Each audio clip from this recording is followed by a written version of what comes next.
अस्सलाम वालेकुम जी दोस्तों, माशाल्लाह जी माशाल्लाह। आज तो दिल खुश हो जाएगा। ये देखें जी, पेवर लक्का, असली जिसे लक्का बोलते हैं वो लक्का, और शीदी नस्ल में क्रॉस। शीदी भी पेवर है तो लक्का भी पेवर है।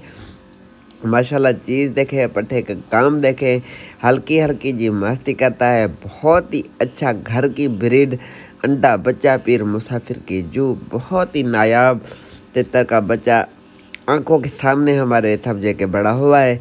किसी प्यारे भाई ने, दोस्त ने हमें गिफ्ट किया है। वो भी मेरी ज़िद की वजह से भाई ने दिया। मैंने कहा नहीं यारा, मुझे दो, ताकि मैं किसी प्यारे जी भाई को गिफ्ट कर सकूं, किसी दोस्त को दें हम। माशाल्लाह ऐसा शौक कराएगा कि दिल खुश हो जाएगा आपका। आज जैसे ही सुबह मुझे मिला है, पहले 2-3 दिन पहले भी एक मिला था, वो मैंने किसी दोस्त को दे दिया था। आज सुबह जाके मैं लेके अभी अभी घर पहुंचा हूँ। जैसे पहुंचा तो मैंने वीडियो अपलोड की और आप दोस्तों को शौक कराया। देखे, शौक वाली चीज़ है।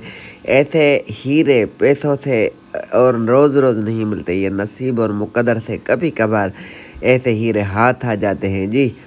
जिस भी भाई को समझदार को, जिसको शौक करना हो, शौक की समझ बूझ हो, सिर्फ़ और सिर्फ वो रब्ता करे तो उसी को हम ये परिंदे का शौक कराएंगे। वीडियो पसंद आए तो वीडियो को लाइक शेयर, चैनल को करें सब्सक्राइब। रब्ते के लिए 030091666734 कॉल एंड व्हाट्सएप नंबर एक ही है। ठीक है जी, रब्ता कीजिएगा। जिसके नसीब होगा उसके पास